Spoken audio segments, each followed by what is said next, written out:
sheekada animeegeena maanta waxay ku dhacday wiilkaas oo ah qofka ugu awoodda badan ee magaalada ku nool laakiin ugu dambeyn wuxuu tagayaa caalamkaas markuu aadana noloshiisu way isbedelaysaa wuxuuna noqonayaa qofka ugu daciifsan xitaa heer wuxuu gaaray ay dadku ku jeesjeesaan ugu dambeyn wiilkaas waxa uu galayaa safar dheer safarkaas uu ku soo ceshanaya awoodiisa السلام عليكم ورحمة الله تعالى وبركاته سو دواء صحابي waxaan iniga mahadcelinay intaad isugaysay muddo 2 toddobaad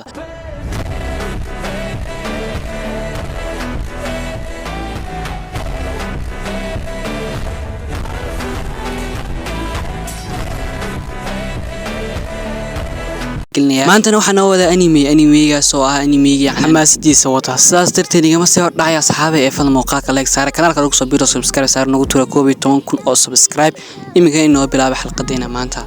animeegu wuxuu ku bilaamayaa kooxdaas oo raba inay soo dilaan waxshigaas dadka raba inuu cuno laakiin kooxda aad bay uga cabsoonaysaa midna kuma dhiirto inuu galo laakiin waxa soo baxaysa koox kale kooxdaas oo hogaamiyo ninkaas oo aan cabsoon ah magaciisana loo yaqaan Tishigiro ninkaasna wuxuu hogaamiyaa kooxdaasna waa koox aad u awood badan waxaan isku dayday inay soo gasho meeshii kadib ragga kooxay banayaan waxa ku yiraahdaan loo banayaan anaga meesha dagaalayna ama dagaalka aan galayna kadib wiilku markuu meesha soo galo wuxuu la kulmaa waxshigii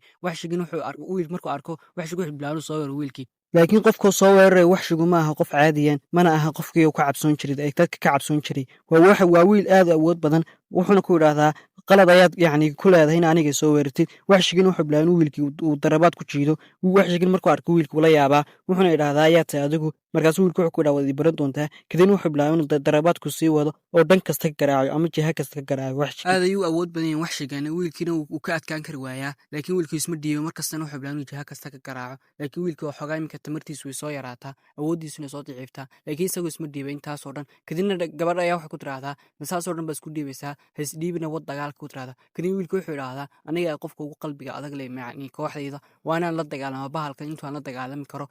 bahalkiina wuxuu bilaabay inuu awoodiisa isticmaalo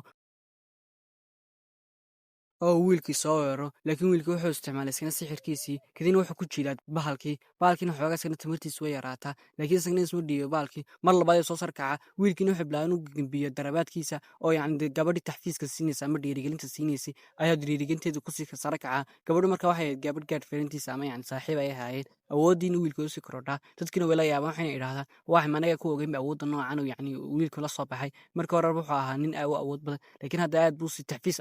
dhiirigelin buu qaatay dhiirigelintaas gabadha ayuu awoodiisa ku sii korodhay wiilkiina awoodiisa sii korodhaa ilaa ay gabadha taxfiis ku sii wadayno dhiirigelin sii wado wiilkiina wuxuu ku dhawaaday inuu bahalkii kow kaga siiyo dib gabadhiyada dhiirigelintii u sii wada wiilka ayaa wuxuu soo xasuustay yaraantiisii iyo dhacdooyinkii yaraantiisii ku dhacay wuxuuna soo xasuustaa markii uu yaraa kaasoo magaaladiisa ama dadka tuuladiisa kula noolaa ay burburiyeen wuxuushtu wuxuuna ahaa qofka kaliya arki karay wuxuushta ee ku nool tuuladiisa wuxuuna yiraahdaa wuxuushta noocaas u galay tuuladeedii ee hooyadii aabahay dilay ayaan miyana cafinayaa taas wallay ka tahay maantana waxaan rabaa inaan ka arguto maalig wuxuushta oo garab taaganahay wuxuuna isticmaalaa wiilkii awoodiisa wixii ku jirta qalbigiisa oo dhan wuxuuna yiraahdaa maalinba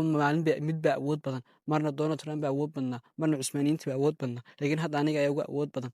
waa inaan ka faa'iidaystaa fursadan qaaliga ah ee mar dambe inay soo mari waxshigina markuu arko wiilkii wuxuu yiraahdaa adigu waxaad tahay qofka kaliya awood u leh aniga aragtid inaan la tacaamusho sida dadka caadiga wax imalayeen wax tahay laakiin wax wan dhaafsanahay oo waxaan ahay meerikul arwaax ama boqorka nafafka qaada ama boqorka nafafka maamul ayaan ahay kadib wiilkii markuu hadalkaas maqlo waxa dhaay in xamaasadiisa ay sii sare kacdo oo bahalkii ku soo hujuumo bahalkii uu jiha kasta ka garaaco wiilkii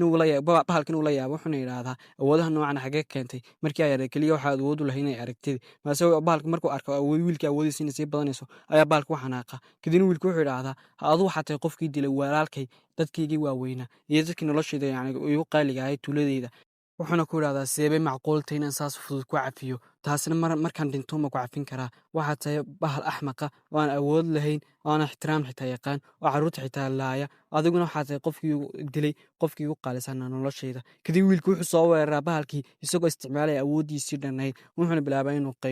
qaylo intuu qaylin karo oo dhan kadib markuu wiilkii uu qayliyo bahalkii uu ka adkaado ayaa bahalku wuxuu yiraahdaa hadaba saaxiib waan ku salaamay jaa uu yiraahdaa bahalkii uu baabaa laakiin dadku waxay malayeen bahalku dhintay laakiin ruuxdii bahalka ku jirtay caalam kale ay aadaa saas iyadoo animeegu noogu socdo ayaa hal mar laxdadaas way go'daa waxaana la tusayaa laxdo kale oo cajiiba laxdadaas maxay tahay asxaabay wada ogaa doontaa inay fadlan muuqaalka like saar kana subscribe ku soo saar laxdada cajiibka maxay tahay waatan haddaba iminkii noo bilaabaysa laxdada cajiibkii caalamkii wiilka ku noolaaye dagaalkii wuu isbedelaa wuxuuna bilaabay inuu caalamkale wiilkii tago wuxuuna arkay isagoo kasoo dhex kacaya meel luuqa kadib wiilkii markuu luuqii kasoo kaco ayaa wuxuu arkay isagoo qoortayga dhiig kaga jiran yani ama dhiig ku leh kadibna wiilkuu isla yaaba wuxuuna idhaa xaggeen joogaa waxa caalamkan aan iimday kadibna wiilkii isagoo saa meesha iskaga taagan ayaa wuxuu isticmaalaa yani awoodiisa si uu wax u arki karo laakiin awood ma awoodo inuu cidna uu arko ama wax shiga uu arko kadib isagoo wiilkaan waxba fahansanin ayaa waxaa laga arkay nin baa la hadasheeda wuxuuna idhaahdaa booliska soo qabtay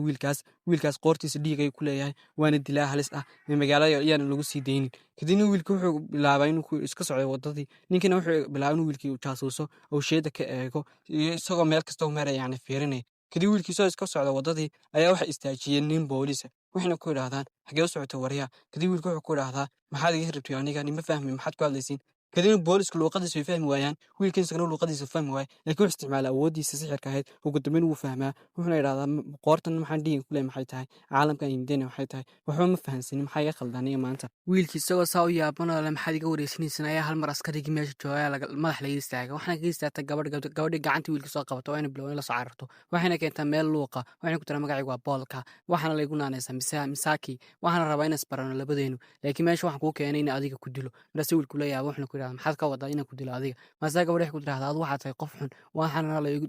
la soo washgeyshay in adiga ku dilo ugu dambeyna fursad ayaan kuga helay fursaddan inaan yani ka faa'iidaystaa kadib wiilku wuxuu ku dhaha maxaad ka wadaa yani hadalkaaga fahansi kadib waxay ku tiraa waan fahmi doonaa kaalmeel waxaan tagay mustawdac la yidhahda ama yani dhisme laga guuro majhuura mustawdac kadib wiilku wuxuu ku dhahda waayahayna mari kadib meesha mustawdaci markay imaadaan ayaa gabadh waxay bilowday in wiilku ku tiraahdo adigu waxaad tahay shariir waxaana rabtaa in adduunyada burburisid saa laajiliga waxaa qasaba ama yani in waxaa fiican in adiga kow lagaga siiyo intaan dadkaadasan dilin wiilkii isagoo waxba fahansanay gabadha xagga dambe kaga imataa waxayna bilaabeen wiilkii soo weerarto laakiin wiilkii wuxuu bilaabay inuu gagambiyo oo yani uu seefi ama midiyaasha usoo tuurtuurtay uu gagambiyo kadibna gabadha waxay bilaabeen si dhaba ula dagaalantay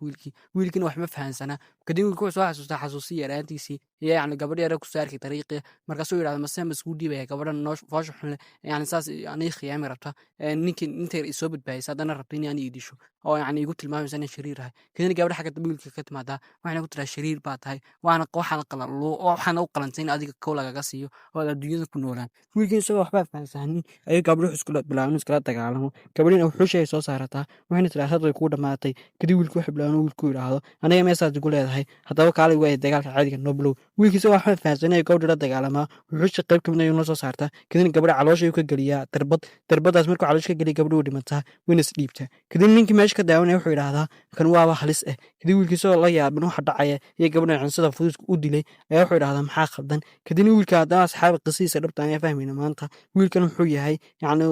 waxaan arkayna hordhaca waxaan kusoo arkayna wiil awood badan oo yani la dagaalamay wuxuush laakiin waxaan oo dhan way ka awood badan tahay wiilkan wuxuu ku jiraa gamekaasoo la yidhaahdo death play yani ciyaar ama dhimo ama gameta ciyaar ama dhimo labadaasna waxba kama dhexeeyaan wiilkina isagoo isla yaabanay adduunyada wala imdi ee yani gameta ah aniguna haniga sii yaabiy asxaabay ee fadlan yar dulqaata qisada asxaabi dib waxaan ugu laabano wiilkan wuxuu ahaa maalikul ashraar ama maalikul wuxuu ahaa arwaax